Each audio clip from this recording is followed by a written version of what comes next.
Parang napapanaginipan na. She's smiling, you know.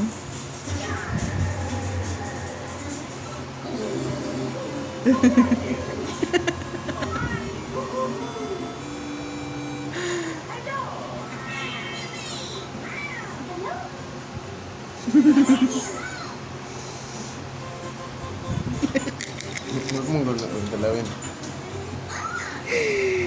Tatawa eh. Gising na. Ang gulo nyo eh. Tutulog yung tao eh.